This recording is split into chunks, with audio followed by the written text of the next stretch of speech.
Pessoal, por essa ninguém esperava. A China virou as costas para o Brasil.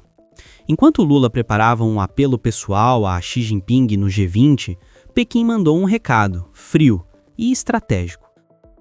Nós somos o Conexão Mercado, conectando você às notícias que movem o Brasil e o mundo. O episódio aconteceu nos bastidores do G20, onde o governo brasileiro planejava apresentar o novo Fundo das Florestas Tropicais, uma iniciativa bilionária para financiar projetos de preservação na Amazônia e em outros países em desenvolvimento. Lula via na China o grande trunfo, o parceiro estratégico que daria força política e dinheiro para o projeto sair do papel. Mas Pequim surpreendeu o mundo ao rejeitar o convite, afirmando que os países ricos devem arcar com a maior parte da responsabilidade climática. Em outras palavras, a China não vai se envolver em mais uma pauta verde patrocinada por organismos internacionais. Preferiu mostrar que o jogo global é sobre poder, não sobre discurso. E o silêncio que veio depois da recusa foi ensurdecedor. Nenhum grande veículo brasileiro destacou a notícia como deveria, nenhuma autoridade quis comentar o constrangimento. Mas nos corredores diplomáticos, a leitura foi imediata. A China acabou de dizer que não vai ser usada como peça na vitrine ambiental de Lula. Segundo o jornal South China Morning Post, a China decidiu não participar por enquanto do chamado Tropical Forests Forever Facility, o fundo internacional idealizado por Lula e pelo Itamaraty para financiar projetos de preservação na Amazônia e em outros países em desenvolvimento. O plano parecia perfeito no papel. Cada país contribuiria financeiramente para proteger as florestas do planeta e o Brasil ficaria no centro da vitrine ecológica mundial. Mas Pequim não comprou a ideia. O porta-voz chinês foi direto. Os países ricos devem assumir a maior parte da responsabilidade climática. Em outras palavras, a China não vai colocar dinheiro em um projeto que, segundo ela, deveria ser bancado pela Europa e pelos Estados Unidos, os mesmos que, durante décadas, poluíram, exploraram e enriqueceram às custas da natureza. A mensagem é clara e fria. Pequim não vê sentido em financiar uma iniciativa global que, na prática, serve para reforçar a imagem ambiental de governos alinhados com o discurso ocidental. E o golpe para o Palácio do Planalto foi duro, porque Lula contava justamente com o apoio chinês para dar credibilidade internacional ao fundo e atrair mais doações. Fontes diplomáticas ouvidas pela imprensa asiática revelam que o tema foi tratado com diplomacia, mas sem qualquer entusiasmo. A China, que costuma investir pesado em projetos estratégicos na América Latina, como energia, portos e mineração, dessa vez preferiu se afastar de um fundo que não gera influência direta nem retorno econômico. O resultado? O Brasil ficou sozinho com um projeto bilionário, sem garantias de aporte e com um parceiro poderoso sinalizando desconfiança. E tudo isso às vésperas do encontro do G20, onde Lula pretendia usar o tema ambiental como vitrine política. O que veio depois foi o constrangimento. Brasília esperava aplausos, mas recebeu silêncio. A recusa chinesa não foi apenas uma negativa técnica, foi um golpe político. E dentro do Itamaraty, a leitura é unânime. Pequim quis colocar Lula em seu devido lugar no tabuleiro global. Enquanto o governo brasileiro insiste em discursos sobre solidariedade climática e justiça ambiental, a China joga outro jogo, o do poder, da influência e do lucro. Lá, não existe espaço para romantismo ecológico. Se o projeto não gera domínio estratégico, não entra na pauta. E é aí que o conflito se escancara. Lula tentou se aproximar de Xi Jinping como um aliado de igual para igual, mas Pequim respondeu lembrando que não enxerga o Brasil como potência, apenas como fornecedor de soja, minério e petróleo. O companheirismo socialista que o Planalto imaginava simplesmente não existe. A cena é simbólica. Enquanto o presidente brasileiro discursava sobre salvar o planeta, a delegação chinesa falava de comércio, energia e segurança alimentar. Dois mundos diferentes, duas prioridades opostas. E o mais grave, a recusa da China enfraquece o próprio discurso de liderança que Lula tenta impor no cenário internacional. Como um país pode liderar a transição verde se nem seus principais parceiros o levam a sério? A tensão agora é visível. De um lado, um governo brasileiro que aposta na retórica globalista e tenta agradar todos os blocos ao mesmo tempo. Do outro, uma China pragmática, fria e focada em resultados. O que era para ser uma aliança estratégica começa a se transformar em um choque de interesses. E no meio desse jogo, quem perde é o Brasil, que fica exposto e sem o respaldo financeiro que esperava. A verdade é que o Fundo das Florestas revelou algo muito maior. O mundo não compra discurso, compra poder. E o Brasil, neste momento, está tentando vender palavras, enquanto os gigantes compram territórios, minas e influência. Mas o que ninguém esperava é que a recusa da China não fosse apenas uma porta fechada, fosse um sinal de reposicionamento global. Pequim deu a mensagem de forma elegante, mas direta. Nós não somos financiadores do discurso dos outros. Foi um choque para o governo brasileiro, que apostava no eixo Sul-Sul como nova força contra o Ocidente. A verdade é que Xi Jinping desmontou em uma só frase toda a narrativa de Lula sobre solidariedade entre países em desenvolvimento. E foi aí que tudo mudou. Enquanto Brasília tentava justificar a decisão, dizendo que ainda há negociações, analistas internacionais já traduziam o movimento. A China está se distanciando da retórica ideológica de Lula e se aproximando de quem oferece resultados concretos. Pequim não quer discursos, quer controle de rotas, energia e tecnologia. Nesse cenário, o Brasil perdeu uma oportunidade histórica. Poderia ter apresentado a Amazônia como um ativo estratégico com base em soberania, pesquisa e defesa nacional, mas preferiu vender a floresta como vitrine política para agradar a ONU e as cúpulas verdes da Europa. O problema é que, para a China, vitrine não gera poder. E o que era para ser uma parceria de igual para igual, virou um constrangimento diplomático. Brasília estendeu a mão pedindo apoio, e Pequim respondeu com um silêncio. O pior tipo de recado no mundo da diplomacia. Foi a virada do jogo. Quem achava que conduzia o tabuleiro, percebeu que era só mais uma peça nele. E o povo brasileiro, que paga caro por essa política de prestígio internacional, começa a perceber. Enquanto o governo fala em salvar o planeta, o mundo real está cuidando de salvar os seus próprios interesses. A recusa da China em apoiar o Fundo das Florestas Tropicais foi um choque de realidade para o governo brasileiro, um golpe que atingiu em cheio o coração da política externa de Lula. O projeto, vendido como o símbolo da liderança climática do Brasil, agora parece um castelo de vidro que começou a rachar diante da primeira ventania.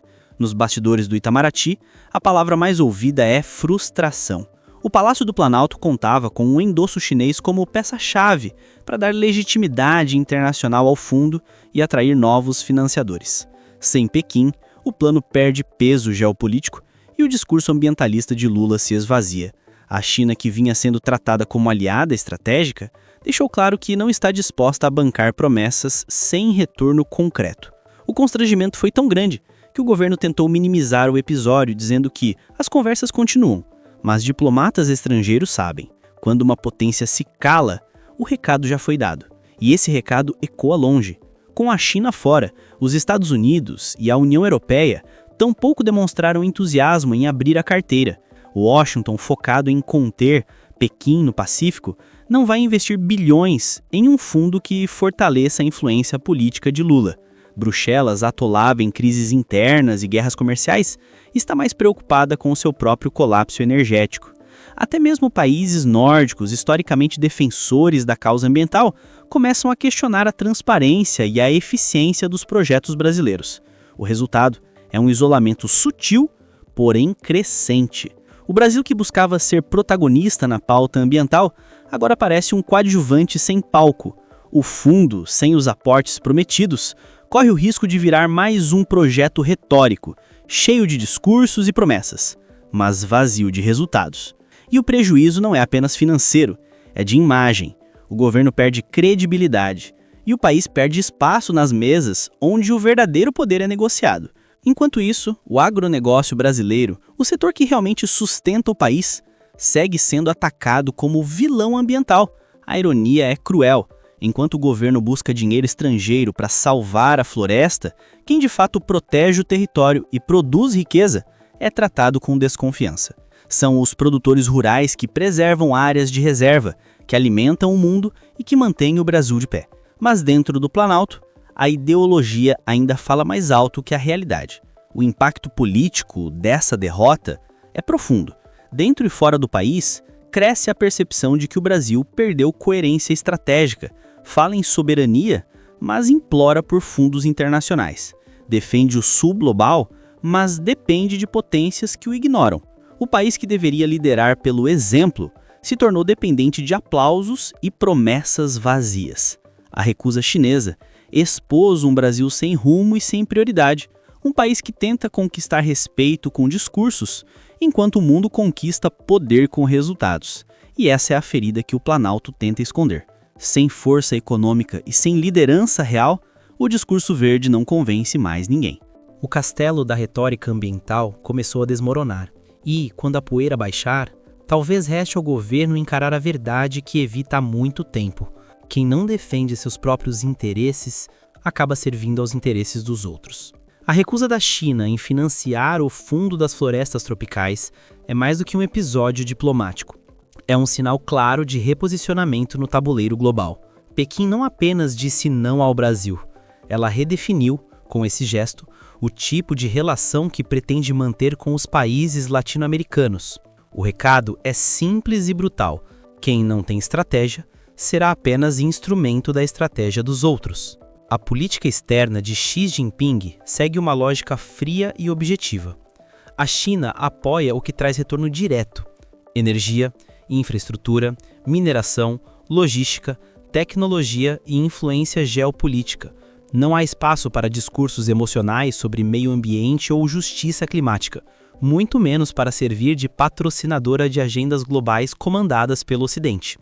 O comunismo chinês pode falar de solidariedade, mas age como império. Investe onde há controle, lucra onde há dependência. Lula, por outro lado, acreditou que poderia transformar o tema ambiental em plataforma de liderança internacional. Quis usar o discurso verde como moeda política e acabou desmoralizado. A recusa chinesa revelou algo que o Itamaraty tenta esconder. O Brasil não é visto como potência, e sim como território de recursos. Um país rico em bens naturais, mas frágil em comando, dividido internamente sem visão estratégica de longo prazo. Pequim compreendeu isso perfeitamente. Enquanto o governo brasileiro se preocupa em conquistar manchetes e aplausos em fóruns internacionais, a China se preocupa em garantir rotas marítimas, cadeias de suprimento e poder militar no Indo-Pacífico. O foco chinês é o domínio sobre energia, alimentos e tecnologia, pilares da guerra silenciosa do século XXI. Já o Brasil segue falando em fundo climático, como se estivesse numa conferência estudantil. E há um segundo movimento em curso, mais perigoso e menos comentado. Ao se afastar do projeto brasileiro, a China abre espaço para que os Estados Unidos e a União Europeia tentem retomar influência sobre a Amazônia, agora sob o pretexto de preservação global. Ou seja, enquanto Lula se gaba de ser o guardião da floresta, as potências estrangeiras se articulam para transformá-la em laboratório internacional, com um controle externo disfarçado de cooperação. O cenário que se desenha é de isolamento estratégico. O Brasil perdeu credibilidade junto ao Ocidente, perdeu relevância junto ao Oriente e começa a perder respeito no Sul global. A China mostrou que quem não oferece poder real não lidera, serve. E se o governo não mudar de postura, o país corre o risco de se tornar apenas cenário de um jogo jogado por outros, rico em recursos, pobre em influência, cheio de discursos e vazio de resultados. Ainda há tempo de virar esse quadro, mas isso exige abandonar o teatro ideológico e reconstruir a diplomacia sobre bases de soberania, comércio e defesa. O mundo está entrando em uma nova era de confrontos econômicos e estratégicos. Quem continuar acreditando em utopias ambientais será engolido pelos que acreditam em força, tecnologia e território. E neste novo mapa global, ou o Brasil age como nação soberana, ou será tratado como parque temático de interesses estrangeiros. No fim das contas, o episódio com a China escancarou uma verdade que muitos fingem não ver. Ninguém vai salvar o Brasil de fora, nem Pequim, nem Washington, nem Bruxelas. Cada país age pelos seus interesses e só o povo brasileiro pode agir pelos nossos.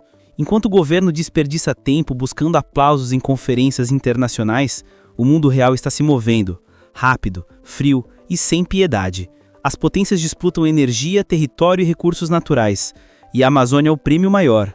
Mas em vez de tratá-la como um ativo estratégico, o Planalto a transformou em palanque político, abrindo espaço para que estrangeiros se sintam donos do que é nosso. Chegou a hora de dizer basta. O Brasil não precisa de tutela verde, precisa de respeito à sua soberania, não precisa de fundos internacionais, precisa de governo que confie no seu próprio povo, no agricultor, no empresário, no militar, no trabalhador que ergue esse país todos os dias. A recusa da China é um alerta. Quem não tem estratégia vira peça no jogo dos outros. E o nosso destino não pode ser de um país submisso, usado por ideologias e agendas globais que nada tem a ver com a nossa realidade. Por isso, é agora que a resistência começa. Nas ideias, nas vozes e nas atitudes de quem ainda acredita no Brasil forte, soberano e livre.